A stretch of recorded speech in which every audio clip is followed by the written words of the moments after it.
Shalom, shalom.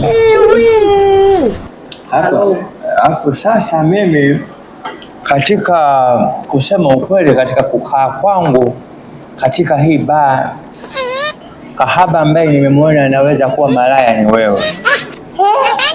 Nimeamua kukuwa mkweli kabisa. Nina pesa na mimi nilipo hapa niko single boy. Mimi ni mtu wa hovyo kabisa, taka. Kweli, wewe ni mtu wa hovyo.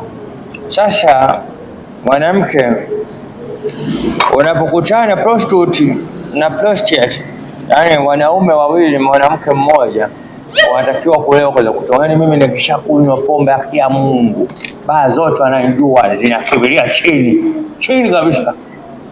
Akia Mungu. Hivyo unajua unaongea na nani? Na kahaba maraya, mtu mzima. Pombe zinashuka chini. Oya, usijitoa akili, mimi mke wako. Nani?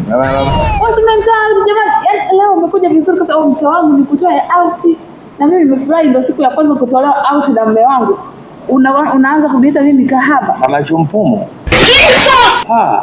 Jicho lako lina akili kweli wewe? Sina akili. Kwa hiyo ukijaga baa kama unavyosemaga, unakuja kutongoza makahaba. Nakuja kufanya mama chumpumu, samehe mama. Anikusamehe nini? Wewe unaleta mimi malaya? Hapana wewe malaya wa wapi? Mimi nimejichanganya. Yaani kimenikuta. Mama chumpumu, tuondoke, twende nyumbani. Wapi?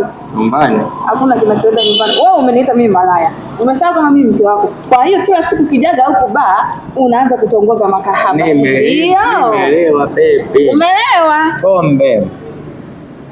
Nimeelewa mama chumpumu, tuondoke. Na kutongoza tena. Natakiwa kuja nyumbani mama chumpumu. Unajua ungefanyaje?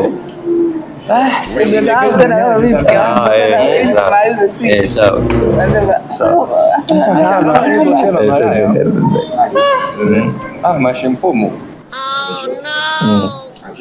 Siendi nyumbani. Tunatakiwa kwenda nyumbani mama chumpumu.